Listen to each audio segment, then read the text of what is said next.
Well, thank you. That was wonderful, and I really can't follow that, so you're dismissed. Thank you very much. I sang in the Covenant Chorale all the years I was in college here, and the Madrigal Singers as well, and I have fond memories, and that was really good. Thank you. Good morning.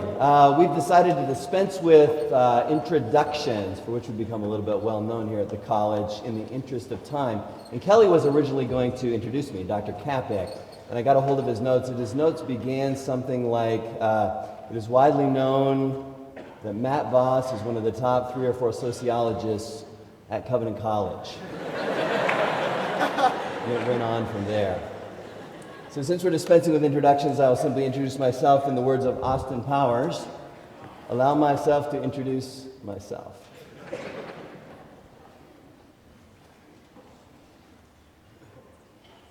Enough scene. This is called There's No Such Thing as Alone, from bounded being accounts to doxological subject.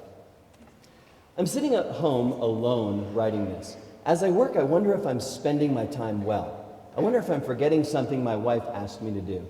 Probably. I just got back from taking my daughter to a doctor's appointment, and I'm sure there was something I was supposed to pick up. But what?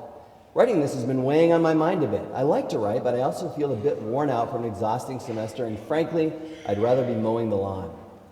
But I know the high standards my Covenant colleagues have come to expect from me, so I urge myself to press on. And as I write, I wonder if what I put on the page will fit well with other similar literature. Will it simply be one more redundant article in a sea of publishing? Will it have even a solitary insight that's helpful? I wish I knew more philosophy. What if one of my colleagues in biblical studies or philosophy reads this? What if I've inadvertently missed the mark because I was ignorant of an entire philosophical tradition in Western thought? It's quite possible, even probable. Let's face it, I'm no Robert Earl. Will someone reduce my best efforts, if I can call anything my best effort, in the midst of raising a family, earning a living, and keeping my house from falling apart, to something juvenile and trivial? If so, what to do? I'm 47 and no longer qualified to do anything besides this. Wow, that's depressing. And so I sit alone, working, except there's music on. Something by Don Henley, I think. I like him. He raises more than a few sociological issues as his bit of an activist. I use his song Dirty Laundry in the Habermas lecture I give in contemporary social thought class. She can tell you about the plane crash with a gleam in her eye. It's interesting when people die. Give us dirty laundry. I wonder what other faculty in the administration at my college would think about Don Henley. It's a conservative college, and he's on and on about things they might not appreciate here. Don Henley's about my dad's age, I think. No wonder my daughter can't relate to any of the music I like. My mind, whatever that is, turns to raising my kids. It's tougher than I thought it would be. I have a joke that I'm raising our son while Joan is raising the girls. Alex, the easy one, with what seems like a naturally generous and winsome personality. Very Voss-like. Then again, he's 9, and things change a lot from 9 to my oldest daughter's 14. Perhaps I'll change the joke later. In a way, my kids are such a reflection of me. I feel this most when I get a note home from a principal or teacher about some supposedly inappropriate behavior. But Dad, it's a reasonable question to ask why the teacher doesn't have to wear a uniform too. Or worse. But what about more important things? Will my kids adopt my faith? What does it even mean to share someone's faith? I try to clear my so-called mind because, as you can plainly see, this line of thought isn't going anywhere. Maybe they're right.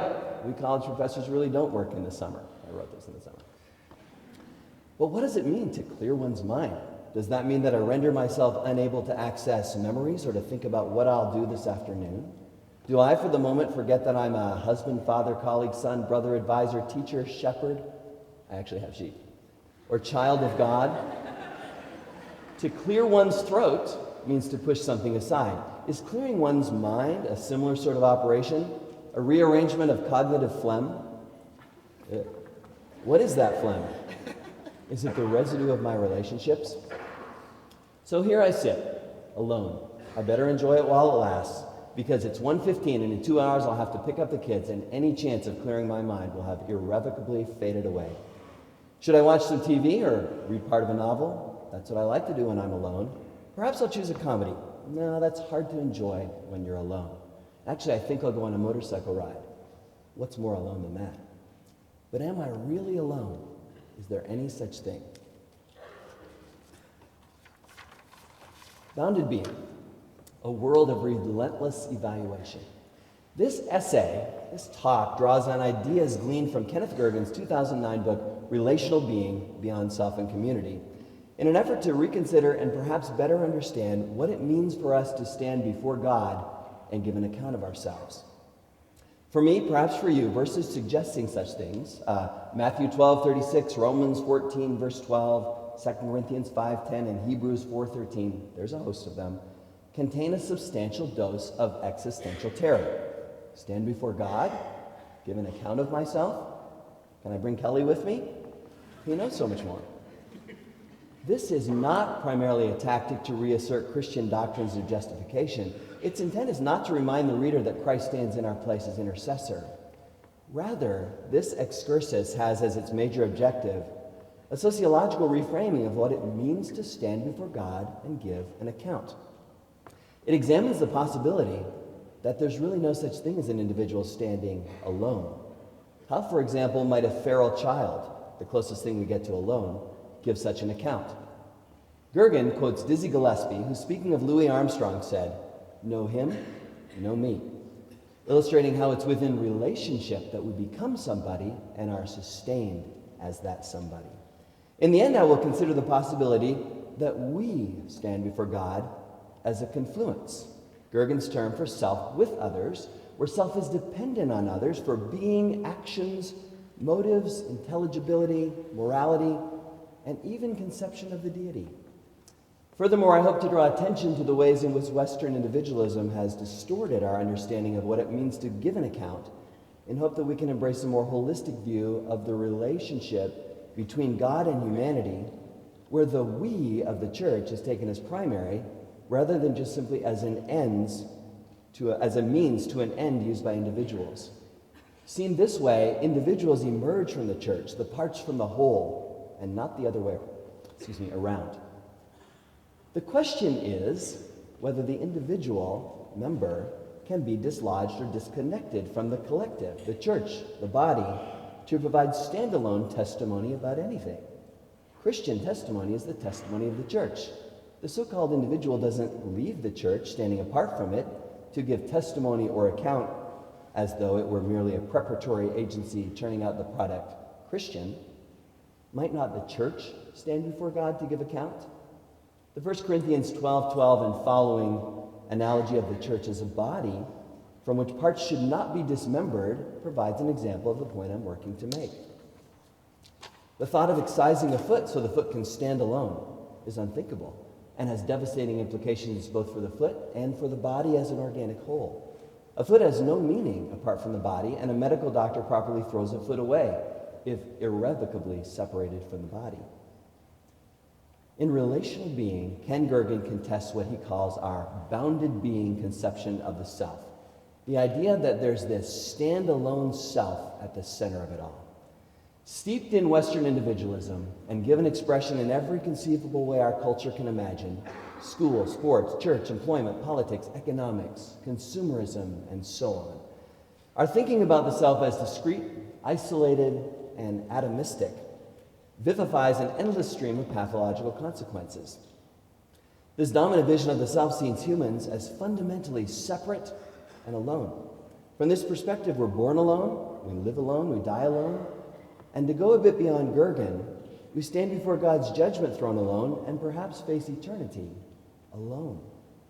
Alone with ourselves, alone with our lives, alone with our dreams, alone with our accomplishments, alone with our sin. As children, we learn the social priority of standing alone, perhaps most evident in the great lengths we go to bring children to a place of self-sufficiency, an absurd notion if ever there were one.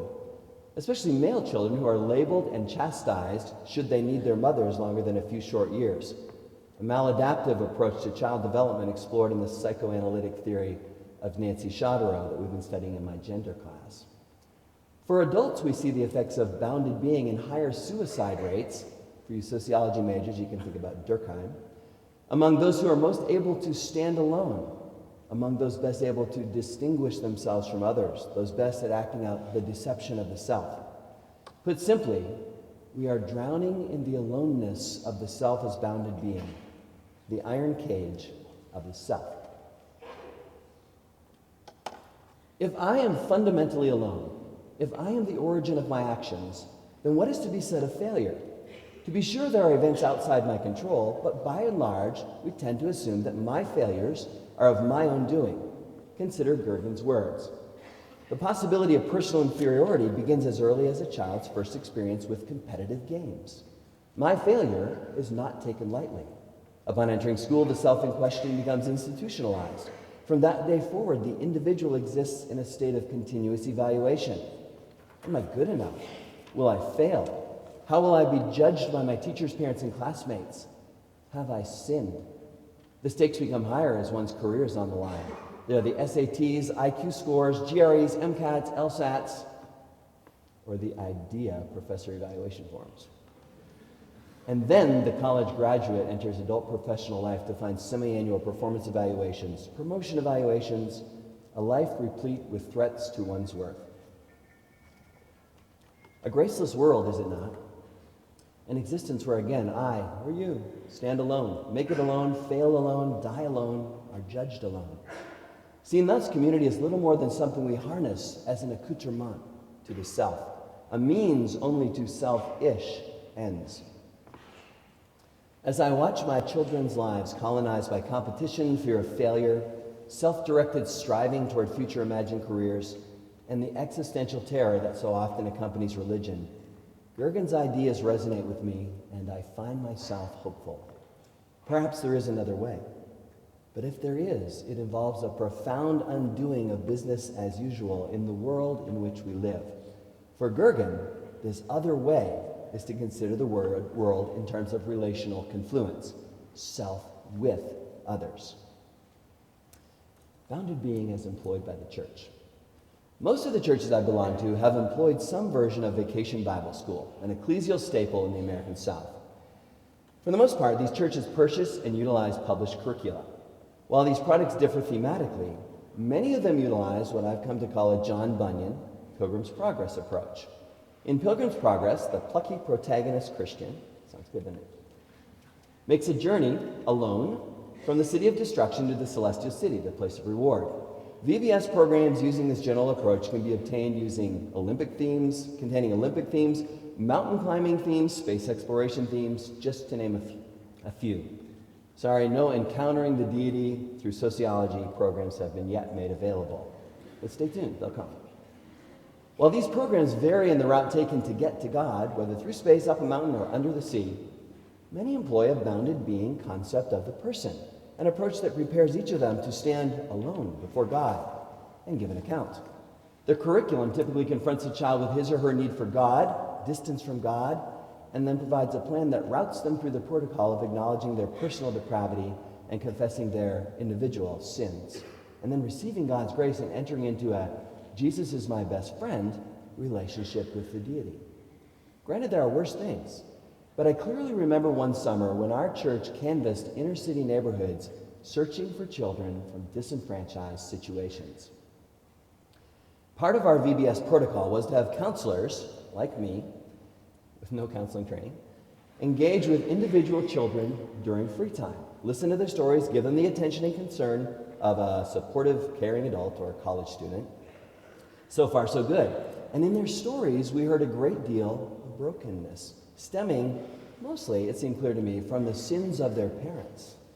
After this informal sharing time, when we returned to the program proper, these same children were invited to meet the deity who was described as being rightfully angry with them and to whom they must give an account of their sin, whereupon they'd receive pardon and perhaps go to heaven when they die.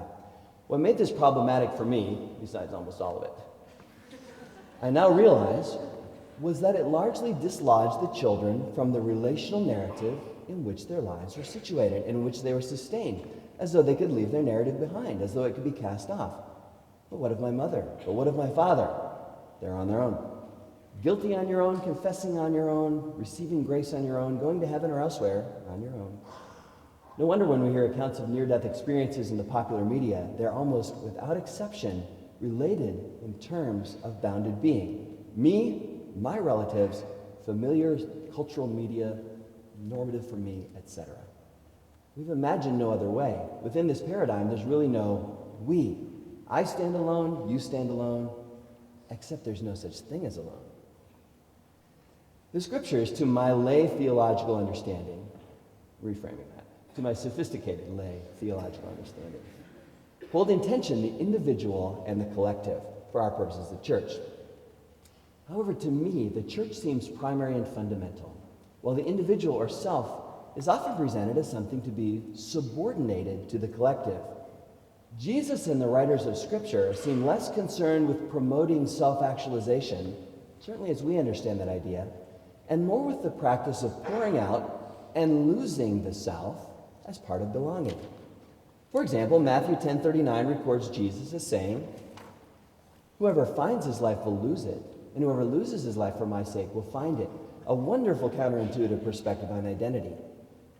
Furthermore, the social context in which these scriptures were given was far more collectivist than what we take as normal in contemporary Western society. For example, the concept of conversion seems less a matter of individual will, decision, and personal identity, and more a family phenomenon in the Acts 16 account of the conversion of the Philippian jailer and his family. Were one of the jailer's children called to give an account of her conversion, she would likely have little more to say than her family name. A stronger sense of we, a lesser sense of bounded being. All of this, of course, stands in contrast with the notion of the celebrated self, celebrity, which figures so prominently in contemporary Western culture and which drives the relentless evaluation and culture of narcissism decried by Gergen. Accounts before God. Seen one way, this aloneness we've been discussing, this existence outside the community where the person can stand apart from the body collective, fits with scriptural references to giving an account before God. And several scriptures offer some variant of this idea. In the interest of time, I'll sort of let you read through those and I'll proceed on here. The community, the church, seems peripheral in these and other passages. These verses seem to position the individual away from the community in providing an account. But what if we think of the church, the confluence of bended knees, as the entity giving an account before God? What have you, collectively, done with this world I've entrusted to you? You are its caretakers, and it is your relationship with one another that bear witness to my reign and my gospel. What have you to say? Or can the hand disconnect from the body and bear disembodied witness?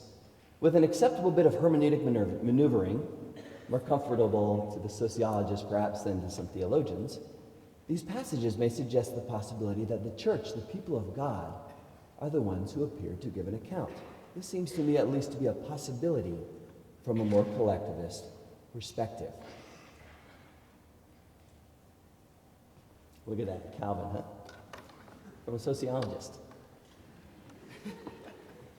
If Hans Madway may convey passing lip service to Calvin, so can I. John Calvin's Institutes manifest concern with both of these types, individual and collective. On one hand, Calvin demonstrates concern with the individual and with individual concerns about justification, sanctification, and one's relationship with God. On the other, his writings suggest the irreducibility of the church for the believer's life and identity and proclaim a communitarian view of God in relationship with groups like Israel and the church. The Institutes begins with Calvin's acknowledgement of the dialectic between self and other, namely God. Under the heading, "Without knowledge of self, there is no knowledge of God," he writes, "Nearly all the wisdom we possess, that is to say, true and sound wisdom, consists of two parts, the knowledge of God and of ourselves." He continues saying, "For quite clearly, the mighty gifts with which we are endowed are hardly from ourselves. Indeed, our very being is nothing but subsistence in the one God. Though not explicitly about God's people, the church, this in foundational way suggests that the self is not bounded and cannot be seen as self-existing, self-sustained, or self-defined, a move away from bounded being and toward a rootedness in relational being." The next section acknowledges the other side of the dialectic and offers the heading, "Without knowledge of God, there is no knowledge of self." Again, it is certain that man never achieves a clear knowledge of himself unless he has first looked upon God's face and then descends from contemplating him to scrutinize himself. To know oneself, indeed to have a self, One must be located in relationship. Later in the Institutes, Calvin underscores what could be taken as the inseparability of the individual from the church. In discussing the Apostles' Creed and under the heading, The Communion of Saints, he writes, "Each of us should keep in brotherly agreement with all God's children, should yield to the church the authority it deserves, in short, should act as one of the flock." Sounds like a confluence to me.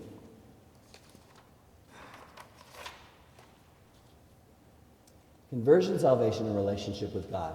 Alone again? In his absorbing book, Evangelism After Christendom, The Theology and Practice of Christian Witness, theologian Brian Stone explores the devastating effects of Western individualism on Christian evangelism and the church. At the heart of his analysis, he situates the narrative of the self, something that sounds quite a bit like Gergen's concept of bounded being.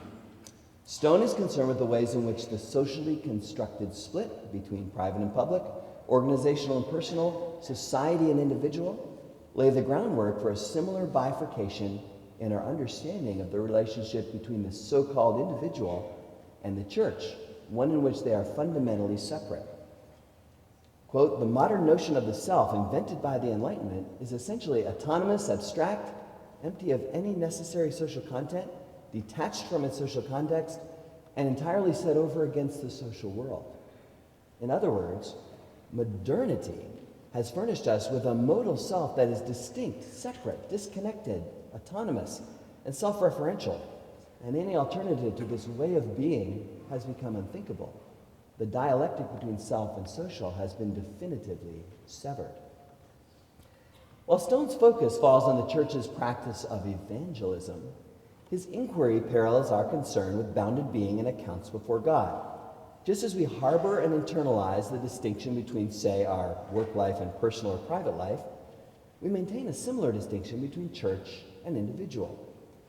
Accordingly, the church becomes understood as a sort of voluntary agency of socialization, think seeker-friendly here, that the individual believer can use to achieve personal and private ends, but which is ultimately separable from individual identity and selfhood. For Stone, this reflects the Enlightenment belief that the believer's self can even exist, let alone offer an account, apart from the church. He observes, as the church in modernity is increasingly shaped by this bifurcated social imagination, it becomes on the one hand a bureaucratic institution directed by expert managers or therapists called pastors, and on the other hand a mere aggregate of individuals, each of whom determines the character and telos of his or her personal and essentially private relationship with God. Evangelism likewise becomes either a matter of rational technique, planning, and strategy aimed at promoting and defending the rationality, effectiveness, or usefulness of the gospel, or a function of one's winsome personality and skills in rhetorical persuasion. But in both cases, the means and end of the Christian life are severed from one another, and so also is the self from that spirit-created body from which Christians derive what it properly means to be a self in the first place, namely the church. Accordingly, the notion of salvation becomes deformed as a standalone Enlightenment product that one achieves or one attains, and which one possesses as one might own property, as in my salvation. Salvation in such a world is transformed into an essentially private, one-by-one affair, while evangelism becomes a practice based almost entirely on individual personality and persuasion, an attempt to lead individuals into a private decision to have a personal relationship with Jesus, or to join a church, much as one might join a club or other association. The modern Western model of church and salvation, especially in its Protestant forms, is largely predicated upon this narrative of the self. I'll let you read this on your own. For the people of God, then, there really is no such thing as alone. We are an inseparable part of a confluence. There's no self apart from the whole, and selves derive from the whole, not the whole from the selves. Accordingly, I suggest that we people of faith reframe our understanding of what it means to give an account to God, moving away from bounded being Enlightenment conceptions that distort the primacy of the church for the identity and selves of the people of God. Playing off the Dizzy Gillespie, Louis Armstrong quote offered earlier, know him, know me, the believer might say, know us, know me. Holding a person alone, accountable for her sin or actions, denies the reality of what the church is and does, denies what a person is and does, and affirms a bifurcated reality that leaves us, at best, with a fragmented self and a disposable church. Can a person, as bounded being, alone, give an account of their politics, of their economics, of their morality, of anything? On the other hand, such questions are quite appropriate for the body collective. As Stone rightly concludes, salvation is impossible apart from the church, not because the church has received salvation as a possession and is now in a position to dispense it or withhold it from others. It is instead because salvation is, in the first place, a distinct form of social existence. To be saved is to be made part of a new people and a new politics, the body of Christ. For such a new people, there's no such thing as alone. If we must, as believers, think of the self, and if it is to be for us a useful concept at all, we might, as Stone suggests, move away from Enlightenment presuppositions about the self as self-positing, self-possessed, self-sufficient, and think rather of the self, and I like this, as doxological subject, created in ecstatic openness and always receiving itself as a gift. Give an account of myself? No, my testimony is the testimony of the church. Here's our account, and thanks be to God for that. I end with this. Let's conclude by returning to the opening statement in Gergen's book. In the beginning was the relationship. As we think about how we might begin to retract our bounded being conceptions of person, faith, church, community, and nation, supplanting such reified individualism with the notion of confluence, it should not escape our attention that the church, that Calvin's followers, think Protestant ethic, that the 71% and falling of Americans who claim the label Christian have fallen so decisively on the bounded side of the dialectic. For our birthright is the birthright of relationship. In a world of rabid nationalism, finely split, and even vicious denominationalism, no-fault divorce, a relentless consumer culture, environmental degradation, the mind-numbing violence of commercial sports, and the relentless drive to distinguish ourselves from others, perhaps we might more seriously question what bounded being is costing us. And perhaps the first move might come from the church, where the beauty of holiness and the witness of the church never stand as some bounded thing, but always as a bride collective. The now and future kingdom of God then is not a place, nor is it the fulfillment of self-directed fantasies.